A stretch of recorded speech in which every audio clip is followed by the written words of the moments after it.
दोस्तों, आज हम शुरू करेंगे महाजनपद के बारे में। महाजनपद महाजनपद इसका विकास 6वीं शताब्दी के क्रम में माना जाता है। 6वीं शताब्दी इसको एक महत्वपूर्ण काल माना जाता है।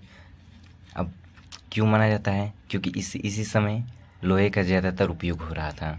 अब जहाँ पर मतलब कि लोहे की अधिकता पाई जाएगी, वहाँ पर उद्योग धंधे मतलब कि स्टार्ट होना लाजमी है।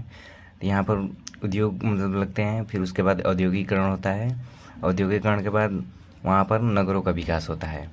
सिंधु सभ्यता के बाद इसे दूसरी नगरीय सभ्यता माना जाता है। और ठीक उसी समय जैन धर्म और बौद्ध धर्म का और अन्य विचारकों का उदय हुआ। और जैन धर्म और बौद्ध धर्मों में ही हमें 16 महाजनपदों का उल्लेख मिलता है। जनपद ऐसा भूखंड जहाँ पर लोग अथवा जन अपने पांव रखते हो, अर्थात वो उसी जगह पर आकर के बस गए हो। 16 महाजनपद कुछ हमारे इस तरह हैं: अंग, मगध, काशी, वत्स, कोसल, सुरसेन, पंचाल, कुरु, मत्स्य, चेदी, अवंती, गंधार, कंपोज, अस्मक, वज्जी और मल।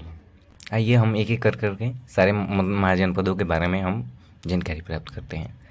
अंग, पाली साहित्य में इसका उल्लेख किया गया है। इसकी जो राजधानी थी चंपा थी, और इसका जो लोकेशन है आधुनिक भागलपुर व मुंगेर का इलाका। इस समय जो अंग था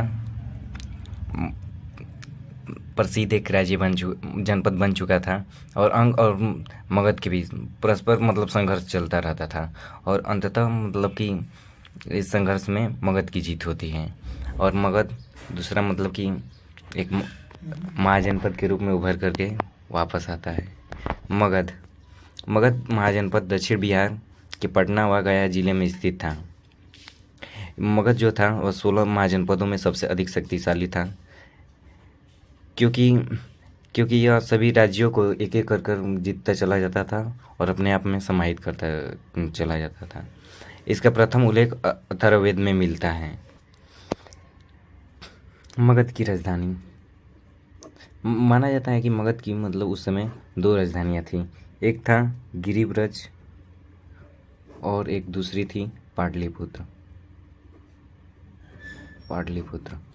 गिरिब्रज तो जो था वो चारों तरफ से मतलब कि पहाड़ियों से घिरा हुआ था।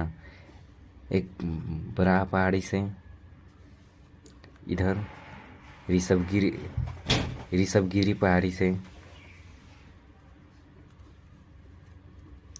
और इस साइड व्यवहार पहाड़ी से, और ऊपर इधर हो गया ऋषभ पहाड़ी। और जो पाटलिपुत्र था गंडक नदी से, इधर सोन नदी से, और इस साइड उत्तर पूर्व में गंगा नदी से। तो जो इसकी राजधानी जो थी पाटलिपुत्र एक जल दुर्ग के रूप में मतलब कि इसकी रक्षा करती थी।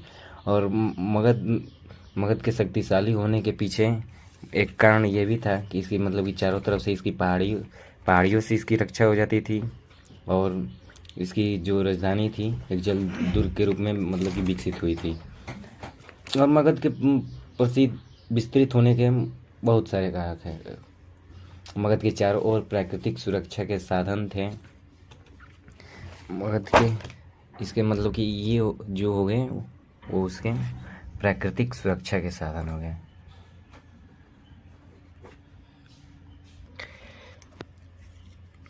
प्राकृतिक सुरक्षा, हाथियों की विशाल सेना, लोहे के खान होने के कारण यहाँ पर कृषि हुई, पैदावार बढ़ी। फिर यहाँ पर वाणिज्य स्टार्ट हुआ, व्यापार बढ़ा। फिर उसके बाद से उद्योग धंधे लगे।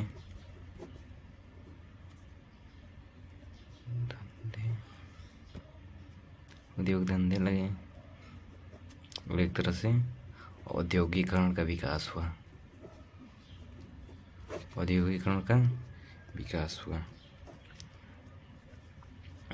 अब इधर बात करते हैं इसके गंगा नदी के होने के कारण, गंगा नदी के पास होने के कारण यहाँ पर उपजाऊ मिट्टी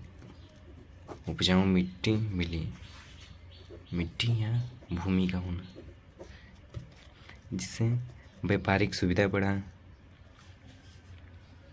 व्यापारिक सुविधा बढ़ा।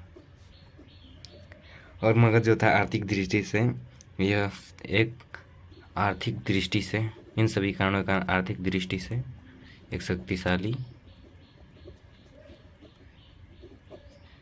महाजनपद बन करके उभरा।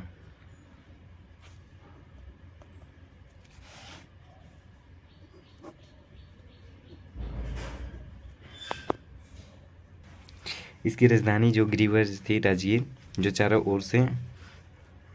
ओर से पहाड़ियों से घिरी हुई थी, उससे पहाड़ियों से घिरी हुई थी। इससे बाह्य आक्रमणकारियों से सुरक्षा मिली। अब आ जाते हैं यहाँ पर पाली साहित्य है। पाली साहित्य में मगध एवं गिरिव्रज, जो इसकी राजधानी थी, विस्तृत उल्लेख मिलता है।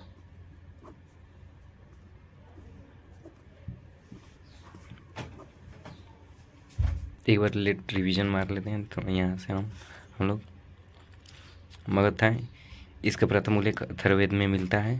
और मगध को मतलब कि दो राजधानियाँ थी। प्रथम जो गिरिव्रज थी, जो चारों तरफ से पहाड़ियों से घिरी हुई थी। सेकंड जो पाटलिपुत्र थी, ये चारों तरफ से एक मतलब कि इसके मतलब चारों तरफ एक नदी जाल तंत्र था। जैसे कि उत्तर पूर्व में गंगा नदी थी, इस साइड सोन नदी, और इधर गंडक नदी। फिर हो गया जो मतलब कि इसके जो मगध था, इसके विस्तृत होने के मतलब कि कारणों पर हम चर्चा कर लेते हैं।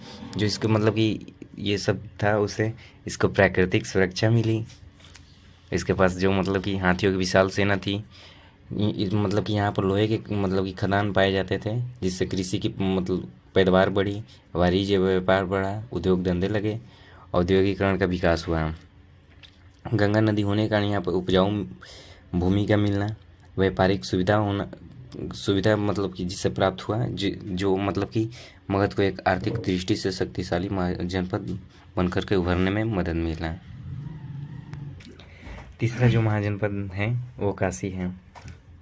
काशी महाजनपद की इसकी जो राजधानी है वह वाराणसी थी। समय समय पर इसके नरेशों का कौशल जो महाजनपद है उसके साथ युद्ध हुआ करता था। कभी विजय काशी की होती थी, जिसमें कभी विजय होती थी तो कभी काशी की विजय होती थी, तो कभी कौशल की। जो एक गुतिल जातक है, इसके अनुसार काशी नगरी 12 योजन विस्तृत थी और भारत की सर्वप्रधान नगरी थी। अंततः इसे कौशल राज्य में मिला लिया गया। अब फोर्थ बात करेंगे हम लोग वत्स के बारे में। वत्स जनपद आधुनिक इलाहाबाद का क्षेत्र था। यह आधुनिक इलाहाबाद का क्षेत्र था। कौशाम्बी इसकी राजधानी थी। कौशाम्बी इसकी राजधानी थी, जो बौद्ध और जैन धर्म दोनों के लिए महत्वपूर्ण केंद्र थी। ये बौद्ध और जैन धर्म दोनों के लिए महत्वपूर्ण केंद्र था।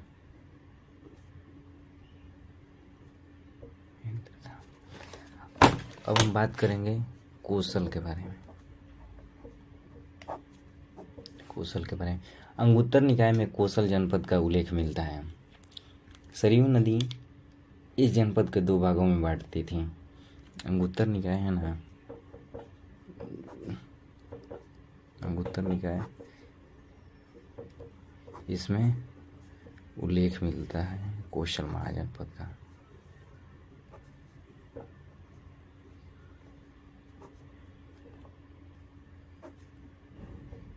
सरयू नदी कौशल को 2 भागों में डिवाइड करती थी।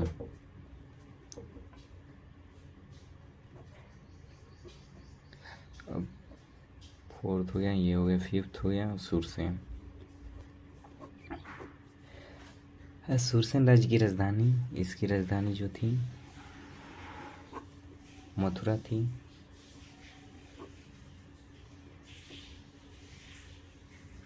जो सुरसेन के राजा थे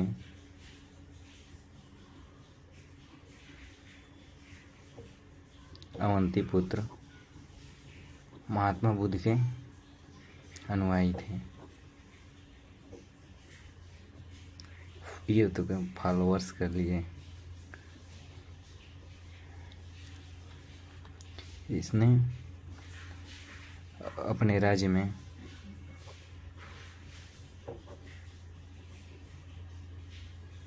बौद्ध धर्म का प्रचार करवाया।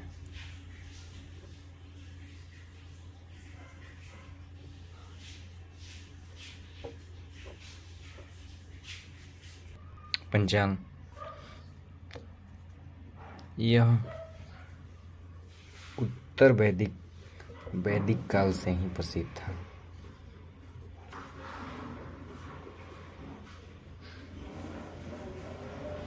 पंचाल 2 भागों में डिवाइड था, एक दक्षिण पंचाल और दूसरा हो गया उत्तरी पंचाल।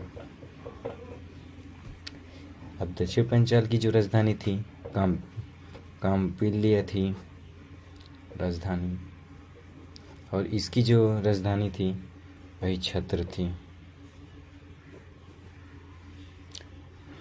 अब इसका विस्तार जान लेते हैं। पंचाल का विस्तार, इसके अंदर कनौज का प्रसिद्ध नगर आता था। आधुनिक पश्चिमी उत्तर प्रदेश इसके ही अंतर्गत आता था। हिमालय की तलहटी से लेकर के दक्षिण में चंबल नदी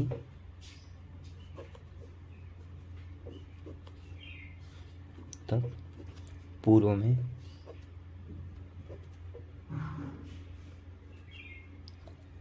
कौशल और पश्चिमी कुरु इसकी सीमाएं थी। पश्चिमी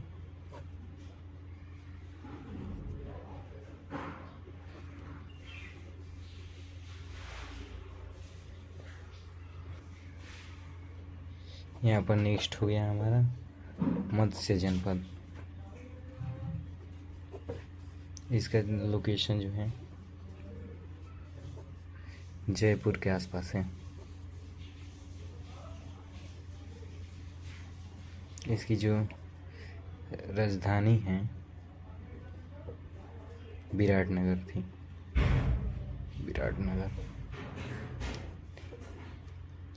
विराट नामक संस्थापक जो उसका था, उसके ही नाम पर पड़ा विराटनगर।